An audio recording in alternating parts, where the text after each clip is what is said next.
Hi, I'm Nicola. And I'm Julia. And we're the project leaders from YMCA Malta on the My Voice to Europe project. My Voice to Europe is an Erasmus Plus project co-funded by the European Union that is being administered through the European Union Programmes Agency.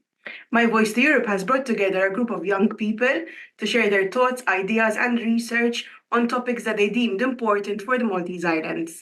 These young people have developed 13 important themes and produced 13 podcasts with stakeholders, young people, and professionals related to the theme. Keep watching and engage with the discussion in the comments. Hello, everyone. Firstly, hello, everyone. Thank you for joining today. Before we begin, let's start with a bit of an introduction of who we are and why we're here today. I'll start. So my name is Kayleigh Gauci. I am currently a trainee Gestalt psychotherapist with YMCA. And I am someone who describes themselves as creative, especially in the visual arts and in my practice as well. I'll give you the floor now. I'm Sarah. First of all, thank you for this invitation. I'm very happy to be here. My name is Sarah Vella. I'm a dance artist and community artist and dance movement therapist and speech and language pathologist. I also co-founded Hail Body and Mind, which is a space for well-being, consultations, workshops, therapy. And I'm also currently the president of CATS, which is the Creative Art Therapy Society. And I'm here actually on behalf of CATS today. Beautiful. So nice to meet you, Sarah, and thank you, Kayleigh, for this invitation. So my name is Dr. Elaine Grech. My professional role is that of a clinical supervisor, Gestalt and systemic psychotherapist, and I'm also a warranted teacher. But before I came into the psychotherapeutic profession, I come from the arts background. So I had been practicing theater. I had done the theater training. I was into singing, into painting, and into poetry, and that has supported me along the way. And my passion is to include the expressive therapeutic modalities in a holistic, multisensory manner with the other therapeutic modalities. And that has become mainly the main passion in my vocational work when I'm mentoring the colleagues in the trainings that I offer. So I'm very happy to be here. I'm excited to develop this conversation with you as my colleagues. It's a pleasure to meet you both. It's just as exciting over here as well. So to begin the floor, let's start with kind of a base of this. How would you define creativity? Well, it's a very difficult question for me because it's so broad, but also it's broad but clear in a sense that I can feel it. I can feel creativity. It's like a shape changer. It's not a solitary moment or a solitary movement. It's constantly changing, constantly evolving. It's this ability to generate new ideas, innovative ideas that come from within, you know. And I also feel like when it comes to creativity, it has power. And whoever is touched by it, whoever experiences it, whoever hears it, sees it, is fed by it. I don't know if that makes sense. But I really feel it has this, it's a valuable asset that is innate as well. I feel like everybody has a creative self. Somehow then when we grow older, we sometimes tend to lose it. But yeah, I'd love to hear from Dr. Elaine, and then maybe, I don't know, we can... What you're saying, Sarah, is very inspiring. So to add to what you're saying, for me, it's about the ability to create outside the box. I love the idea of generativity, and I make a distinction between rehashing knowledge or reproducing what is already there towards generating or constructing new ideas. Mm-hmm. And I also agree with you, Sarah, that we all have our innate ability, how we can create. And I'm very fascinated by the idea of multiple intelligences, which challenges the stereotypical idea that there are specific ways how one is intelligent. And I can observe that different people have different senses where they find it more natural to create, to express their creativity. So creation can range from, and of course, what I want to say is not all-inclusive, it makes space for many other examples, but can range from someone who is creative with their thinking and can challenge systems of thought by introducing new ideas, to someone who is able to be creative and create something with their hands or with their bodies or with the sound of their voice or with their taste. So I'd like to be creative in terms of how I identify creativity and how I support neurodivergent ways how people can develop their creativity and encourage it in others. And actually, on that point, now you're reminding me of the beauty in self-expression, which comes from the creativity, right? That it's inward, but also outward. Like, yes, it's giving me gratification in a sense, inwardly, but it's also when shared, it's this outward kind of gratification or sharing of creativity, of ideas. Is it in the idea? Is it in doing? You know, where does the creativity lie? But anyway, I think. Yeah, I totally resonate with that as well. I love that. Sorry about that. I love that you both mentioned that we are all inherently creative, because I think you find it very often that, oh, you must have been born an artist, you have to then go to art school or something like that. And you kind of pigeonhole then all the arts into, oh, you have to be artistic from the very get-go, instead of, oh, we can be creative by, how we decorate an Excel sheet if we're a businessman, or how we just put on our makeup every day. Sort of it's something that is all inside of us, and we sometimes sort of not talk about it enough as well. Yeah. And that inspires me, Kayleigh, in terms of how we can embed, weave in creativity in all the subjects. This is a topic where I can get very passionate, which is like the pedagogy shift in our education systems. So let me inhale and exhale here.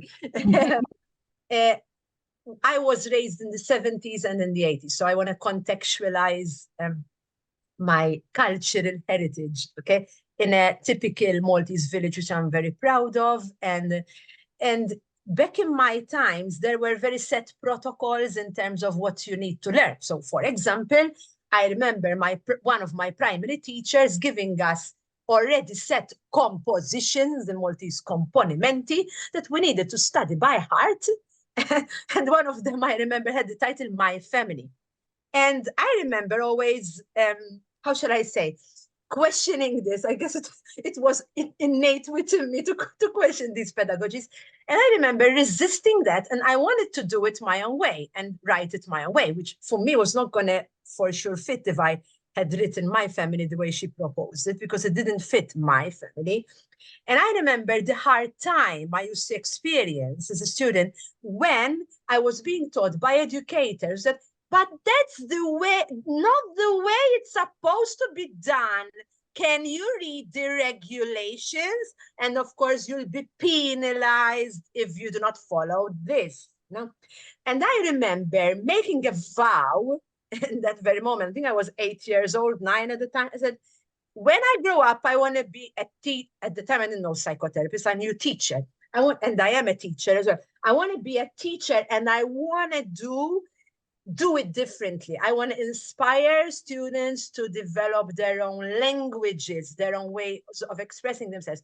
It was hard. It was hard because those of us who were divergent, who expressed ourselves in our ways, had maybe different ideas, till you met mentors like you, which I did, and I'm grateful. It didn't happen in that year, in that setting, but I did meet mentors who I'm always grateful for, and I hope I'm living up to their legacy and being one of these mentors today, that they helped us unleash our voice, unleash our creativity. And those were the ones who would encourage us to express it our own way. Very, very inspiring, actually, that, because I experienced it. I'm a bit younger than you, but I've experienced it in my time as well. Wow, okay. And also, I mean, with creativity, there's no right or wrong really when we're creating. We don't want to judge it, you know. Of course, when Yes. it comes maybe to a scholastic system, maybe it's a bit different if we're grading, but still, you know, there's still space for everyone to express and without judging it, you know. It's yeah, but anyway. Yeah, and therefore, if we're living in an education system which needs to be graded, for example, how can we include a creative pedagogy the way we're actually teaching grading subjects? I'm inspired by the Nordic pedagogy, and I know that there are education specialists who have researched this in detail. And what fascinates me is that those who use this more creative education system that it's very well established in the Nordic countries, they actually get to have the highest academic marks. So we know that making use of creative methodologies from the neuropsychology aspect of it, and here bear with me because my specialization is not as a neuropsychologist, but I've been inspired by the findings that have been coming out, is that when we do creative activities in all the spectrum, so creative through the body, through the voice, through the imagination, all the methods, we are stimulating activity in the right side of the brain. What I understood happens, and here our neuropsychologist colleagues can explain it in more chemical clarity, is that the right side of the brain triggers then activity to the left side of the brain, and the left side of the brain is the one that is responsible for memory, for logic, for analysis, for the skills that usually a traditional, more left brain kind of education system usually assesses. So there is, of course, a good investment when these pedagogies invest, not as extracurricular, let's allow them to have a little bit of creativity, but it becomes the main way how we practice, even if it's a maths lesson or a Maltese or English lesson, not only in the arts lesson or in the drama lesson that if you're lucky you get to have because you behaved. I mean, I remember when I grew up, like the PE lesson, it's incredible, was going to be once a year. And if we misbehave because we spoke during class, punishment, you're not going to have your PE lesson, as if being embodied, creative is like a reward or a punishment. But this needs to be like the way we teach, but there's more inspiration to be done. I mean, I still remember when I was doing some teaching, when I started as a teacher in the beginning of, before I entered into therapy, I was some months as a teacher.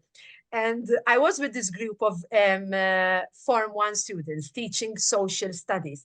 And I decided to do it using enactment. And I had been doing some research at the time, how to embody enactment in teaching. So I asked them to use props, and we removed the tables, and we were learning values. And they were enacting scenarios. They each had a value and express it through enactment. And they were enjoying it because usually they would be hyperactive in the class or distracted. So they got really into it. And then suddenly an EO knocks on the door.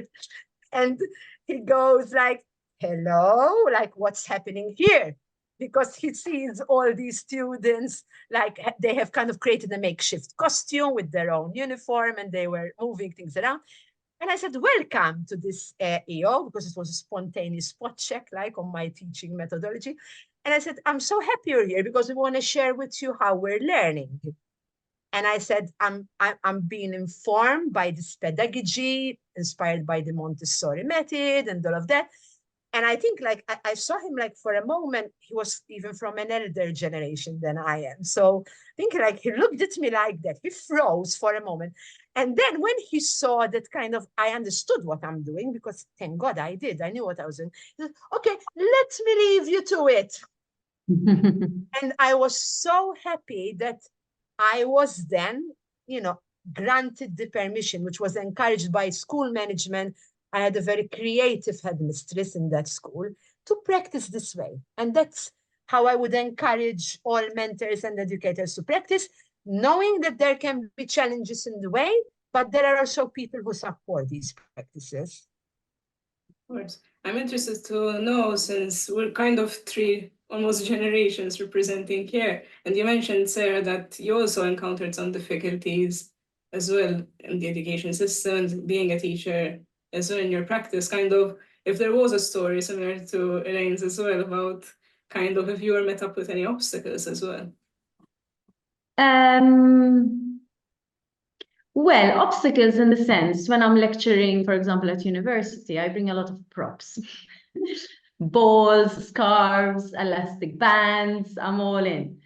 And I remember very recently this year, I go and I give a lecture to some students about how they can incorporate movement and dance in in therapies or in the classroom.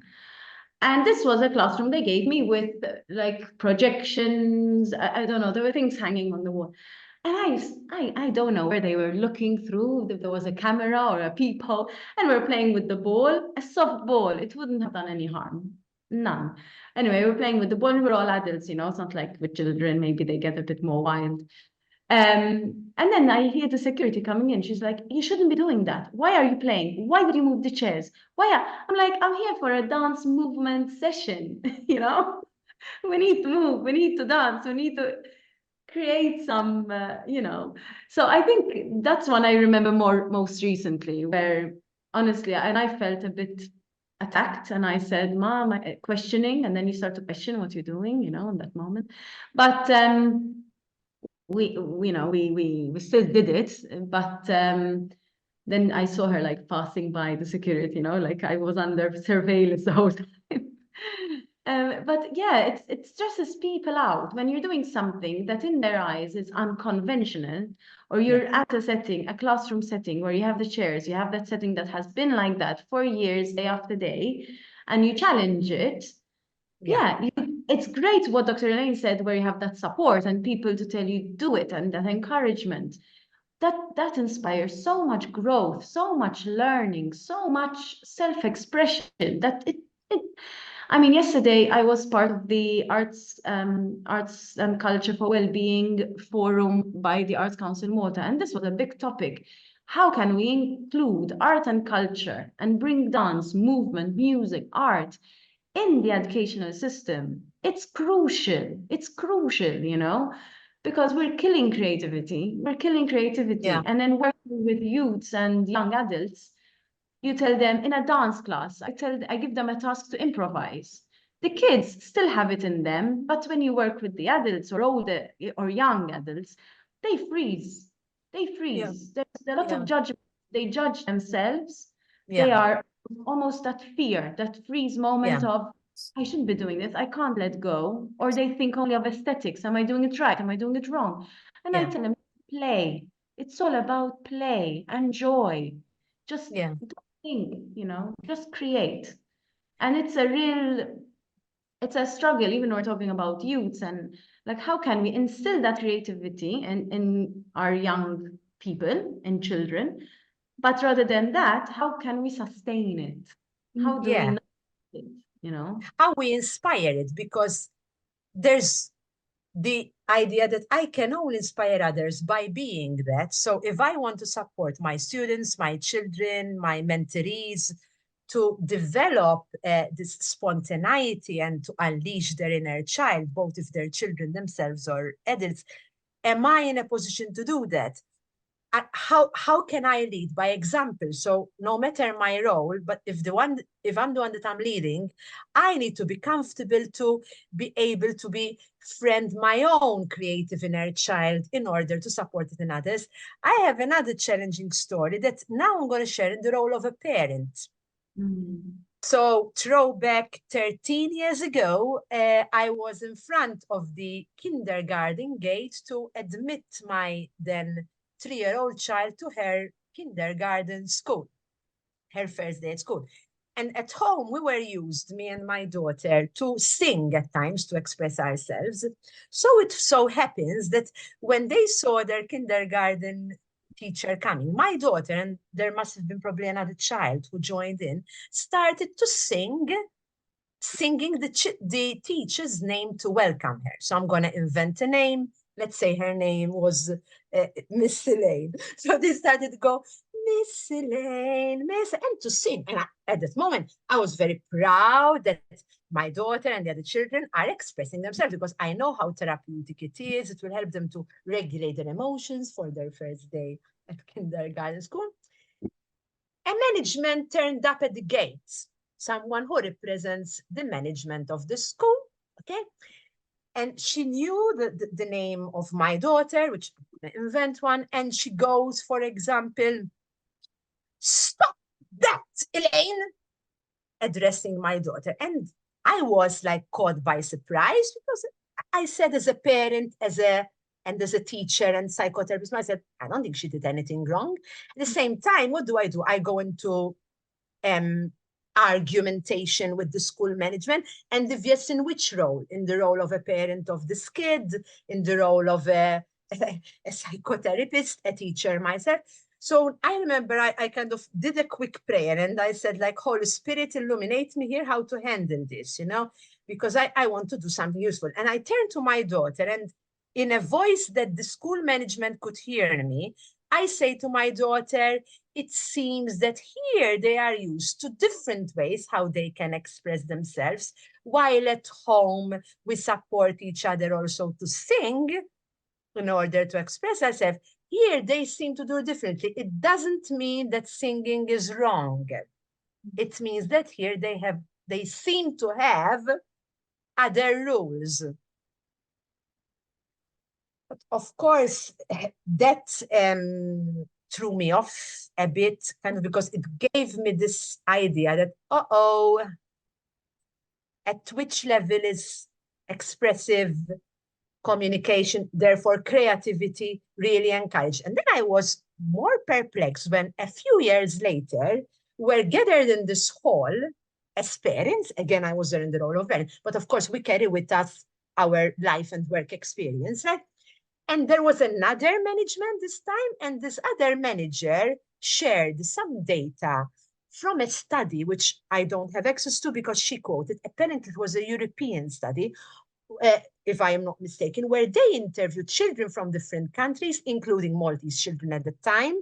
So here is throwback around roughly 10 years ago or so, the study. And she was perplexed because she said, I can't understand how Maltese children came last or almost last in creativity. I had and still have my own ideas about that, but I was perplexed. How come there wasn't the understanding of the people who were interpreting this study? How come? Because if we are educated in a system that we're being told what's right, what's wrong, even at a school gate, whether it's wrong to sing, apparently, in school, it's not for me, for sure. I will encourage my students to start with singing, not only not to sing. Then what's going on? How come we can't reflect on why Maltese children lack creativity, and how we might even punish and penalize children who maybe have neurodiversity issues or who are gifted in other ways through their ways of expressing themselves. And in some settings, they kind of get to be reprimanded. So I'm really grateful when I get to meet educators who actually are very inclusive, very creative themselves. We need so many more of them. Now, let's light up the world one light at a time. Yes, that's it. And then I'd like to throw the question back at both of you as well.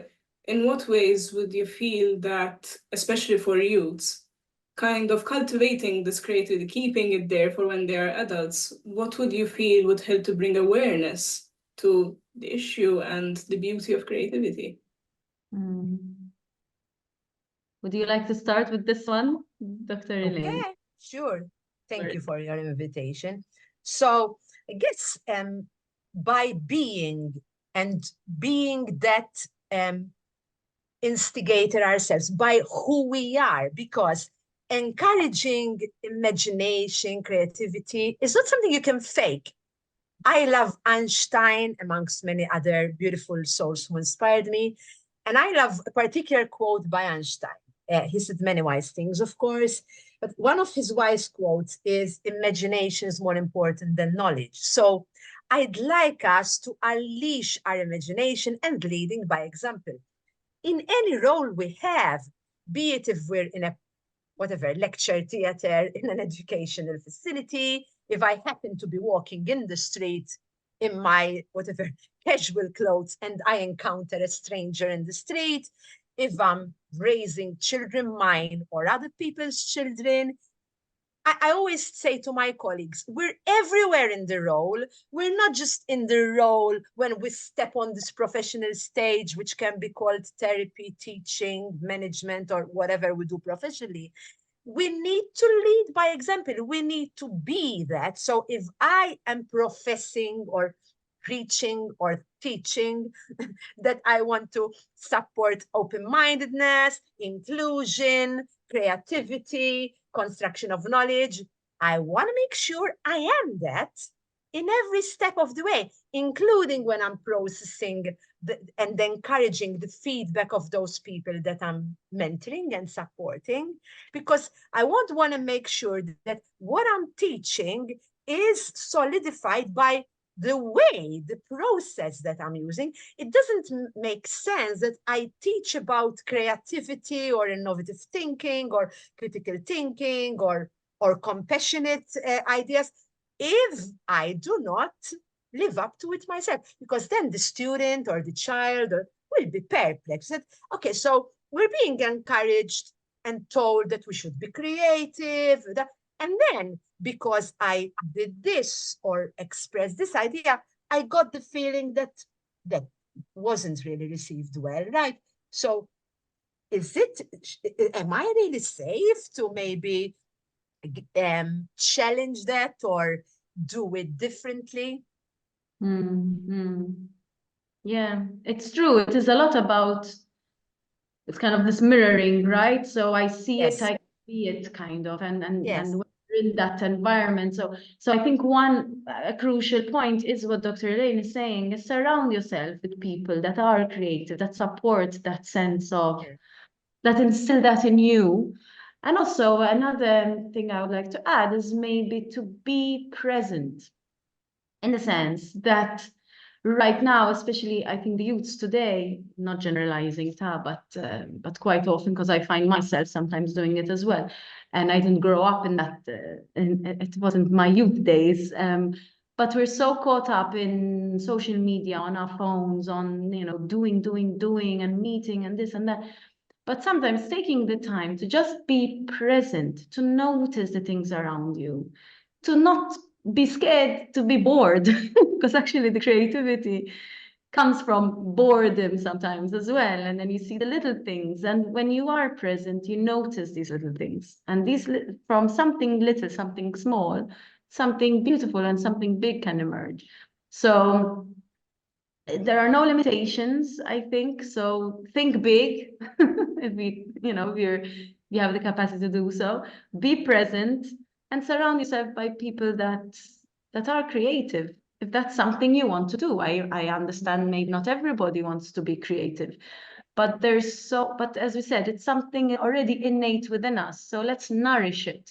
But for the youths to nourish it, it's as well what Dr. Elaine was saying, the role models need to model that as well, so people can keep nourishing that. Not learn, as I said, but nourish it. And there's no way to learn creativity. It's just there. You just need to listen, be present. So inspired by what you're saying, Sarah, how can we as mentors support our children, those we're raising or those we're responsible for professionally in our different roles, to develop their own identity in a creative way? So for example, I'll give a practical example. Play is serious business. We've been taught by people who specialize in play, and there is the backup for that. In play, children are expressing their natural inclination, how they love to be creative. So, for example, when we look at how children played, we might remember, all of us here, the three of us, how we used to play. If we look at how we used to play, those who were blessed enough to be encouraged to play, we might notice similarities to what our current passions are.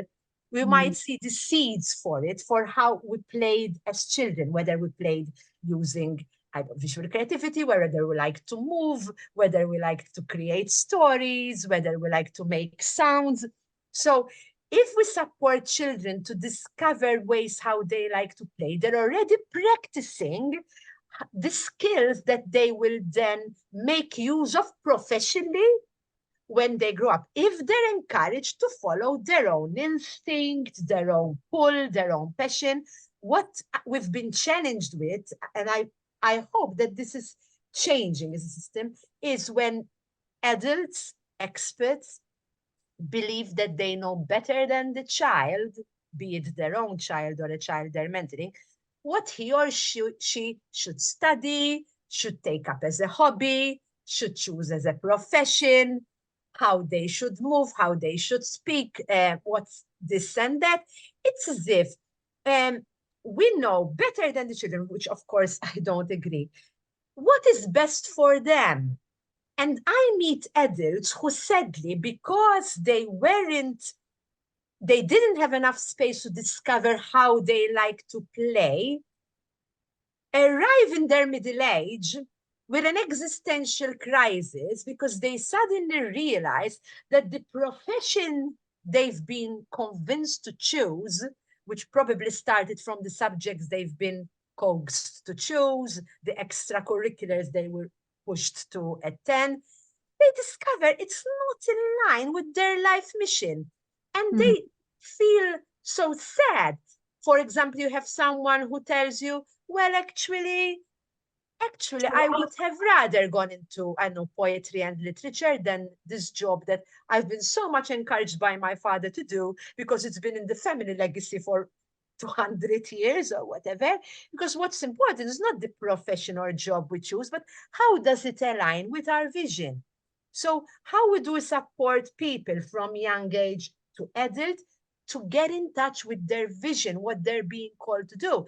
And if that is my child, my student, who am I to decide for my child, for my student, what their vision is supposed to be? Maybe I wish that I could have become this or that, and maybe, sadly, I didn't have that support, but does that mean that I'm going to push that goal on my child or on my student?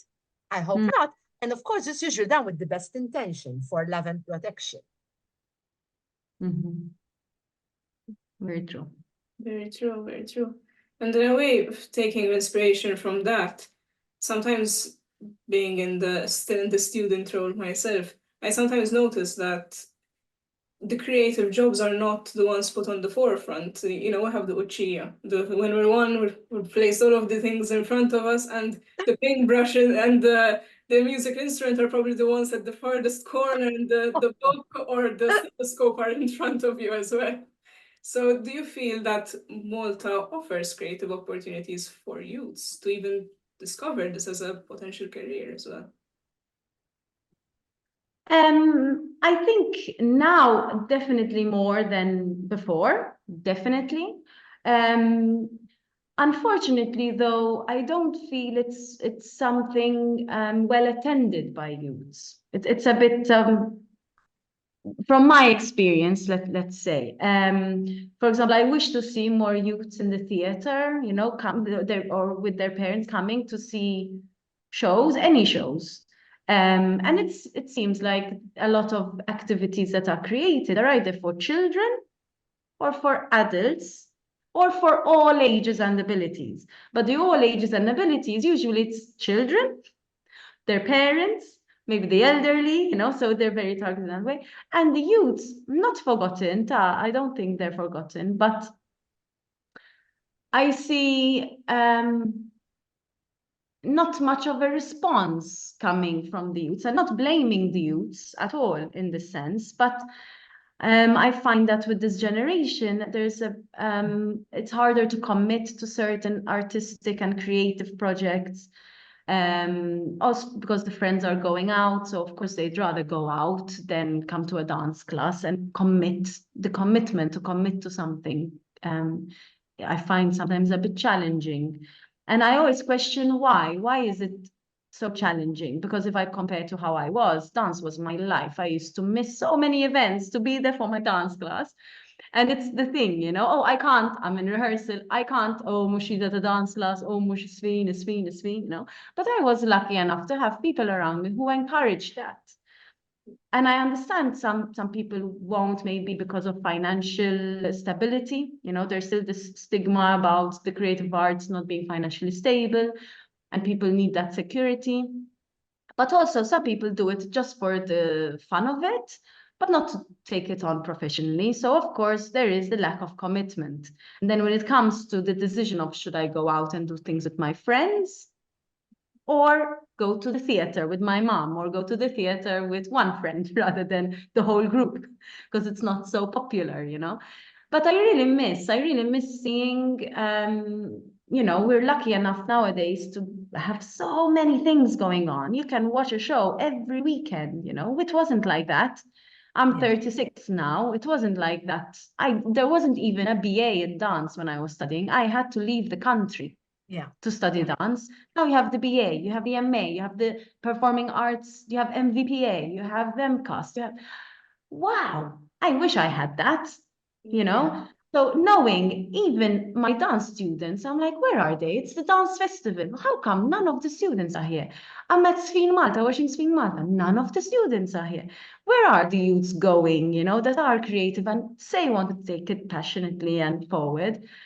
Even MCAS students, sometimes I'm like, Istra, where are they? I see them at school, but not so much then at events that can nourish their creativity, help them grow, you know?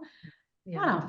I don't know. It's a It's good very question. inspiring what you're saying, and it takes me to this line of thought. This idea, which I don't think I uphold, I think I challenge it, that people who choose the arts are not going to be stable financially, that if one irid jaħsiblu Maltese needs to be thoughtful and responsible for their future, especially if they come from a family which, you know, cannot afford, they should think about, you know, a job where you will earn money. I confronted all those challenges from the moment I was going to choose my subjects to Form 3, from Form 2, Form 3. I remember being told by certain people in my life at that time, choose accounts and economics so you can go work in a bank, you know.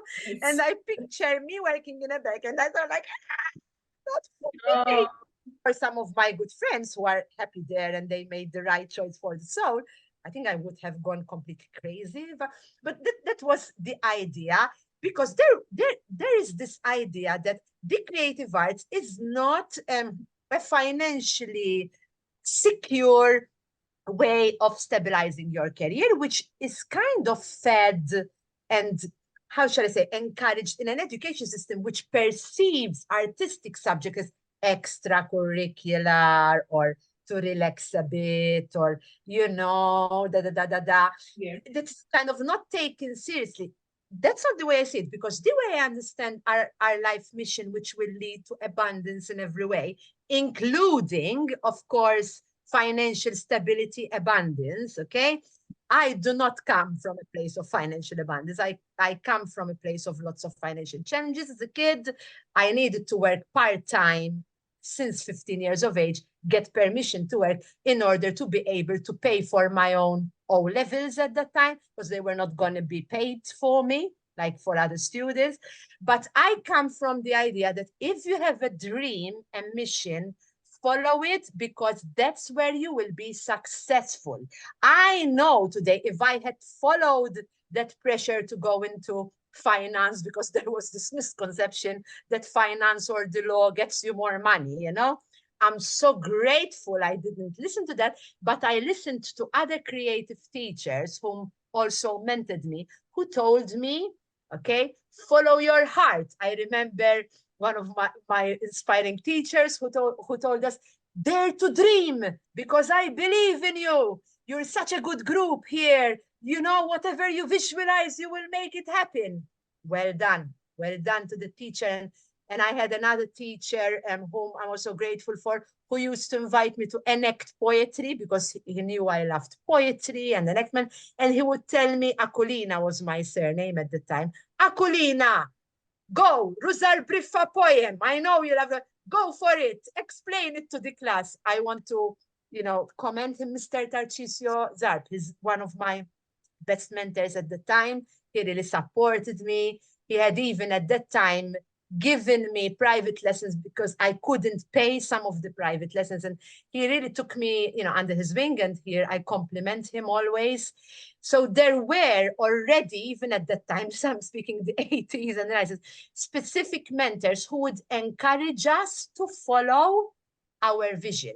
And if it wasn't for people like them, someone like me would not have followed my vision. I wouldn't be here with you. I would be working in a bank. Oh, no, not for me.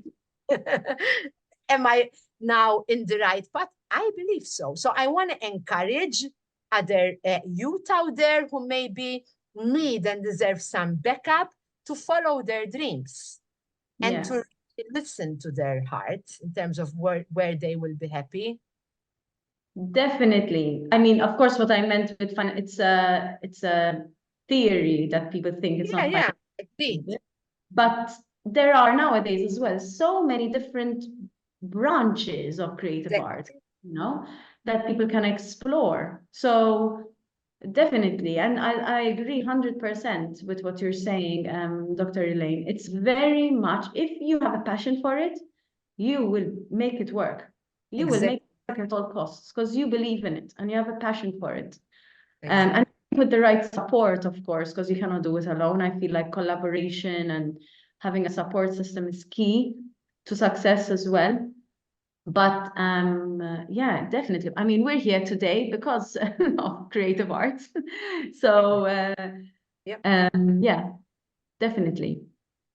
It's very beautiful as well that not only is it a powerful tool as well, but it's also something that can gather a lot of people. And I think from the main take points from hearing the two of you, I think it's encouraging the collaboration, bringing together the creative tribe again.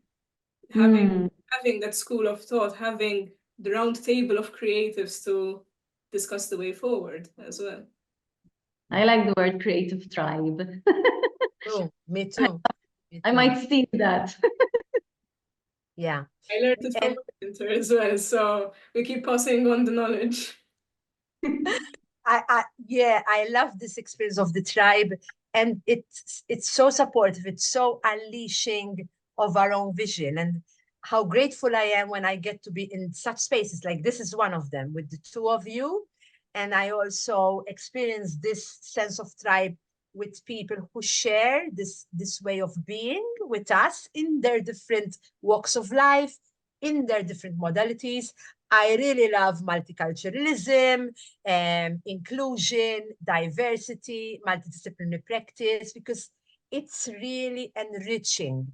It's not about tolerating difference. I don't really like that much the word tolerance.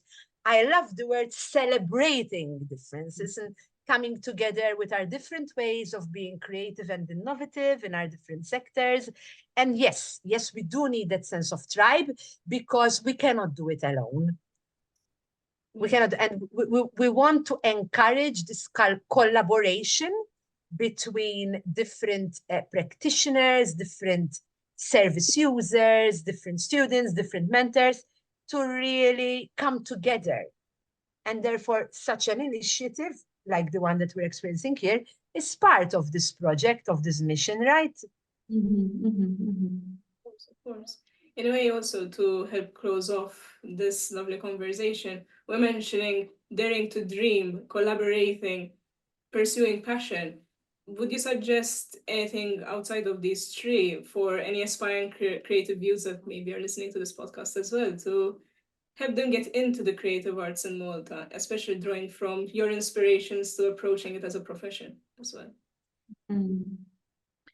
One of the things, first of all, don't be scared to like cross collaboration. I find also very, very inspiring. So, for example, I'm coming from the dance background, but I love working and with musicians, with artists, and incorporating such a lovely multimodal approach, in the way you work.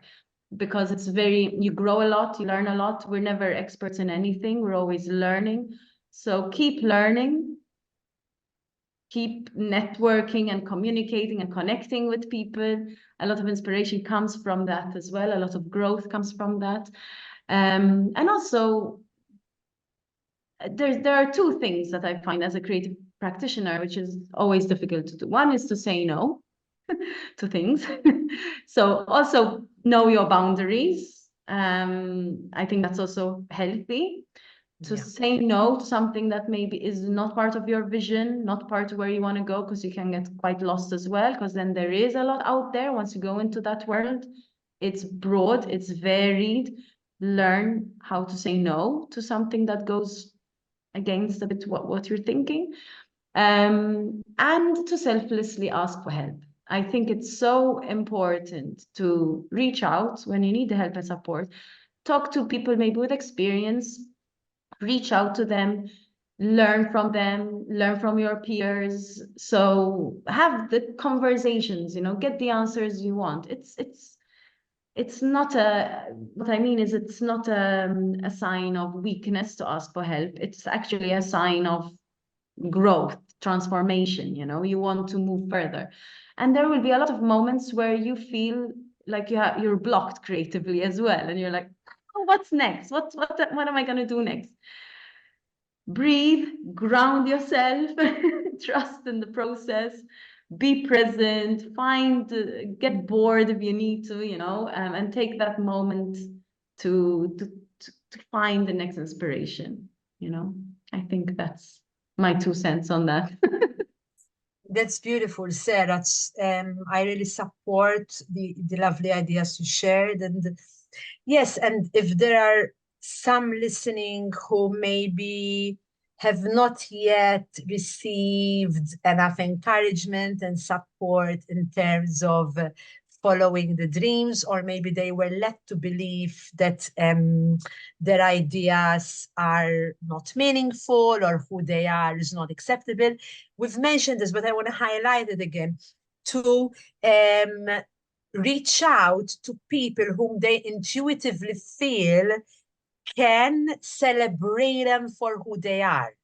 In my life, I'm grateful that I have met several mentors in this regard in each stage of my life, and I still do, who have encouraged me to be who I am or who I am evolving into. I hope I'm one of these mentors now, because that became my mission, to encourage people to find their own wings, create their own wings, and spread their wings.